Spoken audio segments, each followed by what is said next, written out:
Hi guys, welcome to my YouTube channel Rohan Agarwal. Microeconomics की series में आज मैं आपके लिए लेके आया हूँ चैप्टर 3 का नया टॉपिक जो है इंडिफरेंस कर्व। यानी कि इस वीडियो में हम इंडिफरेंस कर्व के बारे में स्टडी करेंगे, इंडिफरेंस कर्व की प्रॉपर्टीज़ के बारे में स्टडी करेंगे। तो सबसे पहले देखते हैं इंडिफरेंस कर्व क्या होता है। तो इंडिफरेंस कर्व एक ग्राफिकल रिप्रेजेंटेशन है। ग्राफिकल रिप्रेजेंटेशन किस चीज़ का? हमारे पास जो दो गुड्स होते हैं मार्केट में, या कोई भी कंज्यूमर दो गुड्स को कंज्यूम करता है, तो आईसी कर्व यानी कि इंडिफरेंस कर्व जो है उन दो गुड्स के जो है डिफरेंट डिफरेंट कॉम्बिनेशंस को शो करता है। यानी कि कॉम्बिनेशन को शो करता है, जैसे ये एक ए कॉम्बिनेशन है, एक बी कॉम्बिनेशन है। यानी कि ए कॉम्बिनेशन पे जो है कमोडिटी वाई की इतनी यूनिट्स खरीदी जा रही है, और यहाँ पर जो है कमोडिटी एक्स की जो है इतनी यूनिट्स खरीदी जा रही है। लेकिन कॉम्बिनेशन बी पर जो है एक्स की यूनिट्स, एक्स कमोडिटी की जो है इतनी यूनिट्स खरीदी जा रही है, और वाई कमोडिटी की जो है इतनी खरीदी जा रही है। तो यानी कि जो हमारा ए और जो बी कॉम्बिनेशन है ये डिफरेंट डिफरेंट है। तो यहाँ लेकिन जो मिलने वाला सेटिस्फेक्शन का लेवल है कंज्यूमर को, वो क्या रहता है? सेम। यानी कि जो सेटिस्फेक्शन उसको ए पॉइंट पर मिल रही है, वही सेटिस्फेक्शन कहाँ पर मिल रही है? बी पॉइंट पर। अगर पॉइंट सी होता, यानी कि अगर ये पॉइंट सी बना देते, तो यहाँ पर जो कंज्यूमर को मिलने वाला सेटिस्फेक्शन है वो भी क्या रहता? सेम।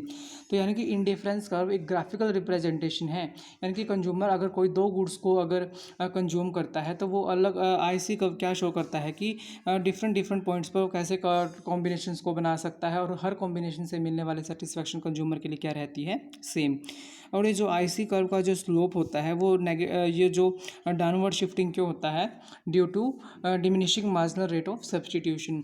यानी कि जैसे जैसे हम किसी एक कमोडिटी को ज़्यादा यूज़ करेंगे, यानी कि हमने इस कमोडिटी को ज़्यादा यूज़ करना है, तो हमें इस यूनिट का जो है हमें सेक्रीफाइस करना होगा, क्योंकि हमारे पास जो है सब्सटीट्यूशन रेट हमारा जो है वो डिमिनिशिंग है। यानी कि जैसे जैसे हम किसी चीज़ को यूज़ करते हैं, तो उसकी इंटेंसिटी ऑफ डिमांड हमारी जो है वो कम होती जाती है, और अगर हमारे पास कोई चीज़ नहीं है तो उसकी इंटेंसिटी ऑफ डिमांड हमारे लिए बहुत ज़्यादा होती है।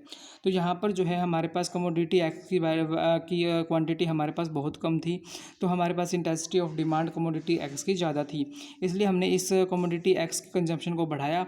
तो हमारे पास कमोडिटी वाई पहले से बहुत ज़्यादा थी, तो इसकी इंटेंसिटी ऑफ डिमांड जो है वो बहुत कम थी, तो इसलिए जो है कमोडिटी वाई को हमने कम करके कमोडिटी एक्स को बढ़ाया। तो ये हमारा जो आईसी कर्व बनेगा, ये due to diminishing marginal rate of substitution के कारण हमारा जो है डाउनवर्ड शिफ्टिंग बनेगा। तो ये था हमारा इंडिफरेंस कर्व। तो इंडिफरेंस कर्व क्या था कि जो ग्राफिकल रिप्रेजेंटेशन को शो करता है, यानी कि जैसे हमारे पास कोई दो गुड्स हैं, तो उनकी डिफरेंट डिफरेंट कॉम्बिनेशंस को शो करता है, जिनसे मिलने वाला जो सेटिस्फेक्शन है वो कंज्यूमर के लिए क्या रहता है? सेम। तो आइए देखते हैं इंडिफरेंस कर्व की प्रॉपर्टीज़ क्या होती हैं। तो इंडिफरेंस कर्व की सबसे पहली प्रॉपर्टी है वो है हमारी स्लोप लेफ्ट टू राइट। यानी कि जो हमारा इंडिफरेंस कर्व का जो स्लोप रहता है वो लेफ़्ट टू राइट रहता है, यानी कि बाएं से दाएं की तरफ। क्योंकि देखिए यहाँ पे देखिए, जैसे हमने अगर हमारे पास वाई की हम पहले इतनी यूनिट्स खरीद रहे थे, और एक्स की जो है हम इतनी यूनिट्स खरीद रहे थे, लेकिन अगर हमें एक्स की कंजम्पशन बढ़ानी है तो हमें वाई की कंजम्पशन जो है वो डिक्रीज़ करनी होगी। तो यानी कि हमारा जो है इंडिफरेंस कर्व है वो लेफ़्ट टू राइट होता है। दूसरी हमारी प्रॉपर्टीज़ आती है कन्वेक्स टू द ओरिजिन। यानी कि जो हमारा इंडिफरेंस कर्व का जो ओरिजिन की तरफ जो है वो कन्वेक्स होता है। यानी कि हमारा ये ओरिजिन की तरफ जो है कन्वेक्स क्यों होता है? Due to marginal rate of substitution. यानी कि जैसे जैसे हम किसी चीज़ को यूज करते हैं, तो उसकी इंटेंसिटी ऑफ डिमांड हमारे लिए कम होती जाती है, और अगर हमारे पास कोई चीज़ पहले से अवेलेबल नहीं है तो उसकी इंटेंसिटी ऑफ डिमांड हमारे लिए बहुत ज़्यादा होती है। तो इसलिए जैसे जैसे हम किसी नेक्स्ट कंजम्पशन को बढ़ाते जाएंगे, वैसे वैसे हमारा जो आईसी कर्व है वो ज़्यादा फ्लैटर होता जाएगा। तो इसलिए जो ये आईसी कर्व है वो ओरिजिन की तरफ जो है कन्वेक्स होता है। तीसरा आता है हमारा टू आईसी कर्व जो है वो नेवर कट ईच अदर। यानी कि जो दो आईसी कर्व होते हैं वो आपस में कभी भी एक दूसरे को टच नहीं करते, क्योंकि जो आईसी कर्व है वो अगर एक दूसरे के साथ कट करेंगे तो वो डिफरेंट डिफरेंट कॉम्बिनेशन को शो नहीं कर पाएंगे, लेकिन जो आईसी कर्व होते हैं वो डिफरेंट डिफरेंट कॉम्बिनेशन को शो करते हैं। तो इसलिए दो आईसी कर्व जो है कभी भी आपस में इंटरसेक्ट नहीं करते।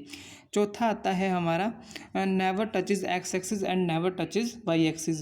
यानी कि जो आईसी कर्व है वो कभी ना तो एक्स एक्सिस को टच करेगा, ना वो वाई एक्सिस को टच करेगा, बिकॉज ऑफ रीज़न। यानी कि अगर हम वाई एक्सिस को टच करेगा तो यानी कि वो वाई एक्सिस की कोई भी कमोडिटी नहीं खरीद रहा, लेकिन जो आईसी कर्व है वो क्या शो करता है? वो अलग अलग कॉम्बिनेशंस को शो करता है, जिस पर जो सेटिस्फेक्शन लेवल है वो कंज्यूमर के लिए क्या रहता है? सेम। अगर वो एक्स एक्सिस को टच कर देता तो इसका मतलब क्या है कि वो एक्स की एक भी कमोडिटी नहीं खरीद रहा, तो इसका मतलब क्या है कि सेटिस्फेक्शन लेवल जो है वो नहीं मिल रहा। लेकिन आईसी कर्व हमारा जो है सेटिस्फेक्शन लेवल लेवल क्या रखता है, सेम। तो इसलिए हम कह सकते हैं कि हमारा जो IC कर्व है वो कभी भी एक्स एक्सिस को नहीं टच करता और कभी भी जो है वाई एक्सिस को टच नहीं करता। पांचवा आता है हमारा higher the indifference curve higher the satisfaction, यानी कि जितना हमारा IC कर्व जो है वो जितना ऊंचा बनेगा, यानी कि अगर IC हम 2 बनाते हैं, ये हमारा IC 2 है, ये हमारा IC 1 था, ये IC 2 है। तो यहाँ पर हम देखिए जैसे पहले हमारे यहाँ पर जो है ए कमोडिटी जो है हम यहाँ पे इतनी खरीद रहे थे, लेकिन अगर हम इस इंडिफरेंस कर्व पर शिफ्ट करते हैं तो हम ए की जो है उतनी ही यूनिट खरीद रहे हैं, लेकिन यहाँ पर हम जो है वाई की यूनिट जो है हम एक्स की यूनिट जो है वाई की यूनिट तो यहाँ पर ए पॉइंट पर हम उतनी ही खरीद रहे हैं जितनी पहले खरीद रहे थे, लेकिन एक्स कमोडिटी की कंजम्पशन जो है यहाँ पॉइंट पर जो है वो इतनी हो जाती है। यानी कि जैसे जैसे हम इंडिफरेंस कर्व को आगे की तरफ शिफ्ट होंगे, यानी कि जितना ऊंचा इंडिफरेंस कर्व होगा, जितना हायर इंडिफरेंस कर्व होगा, उतना ही सेटिस्फैक्शन लेवल हमारा हायर होगा। फिर सिक्स्थ हमारा आता है, यानी कि 2 इंडिफरेंस कर्व जो है हमारे 2 IC कर्व वो पैरेलल रहते हैं, यानी कि जो 2 इंडिफरेंस कर्व वो हमेशा क्या रहेंगे, parallel.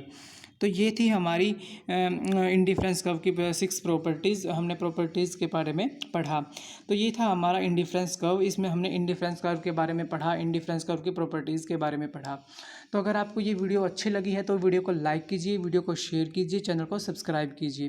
Thank you so much all of you.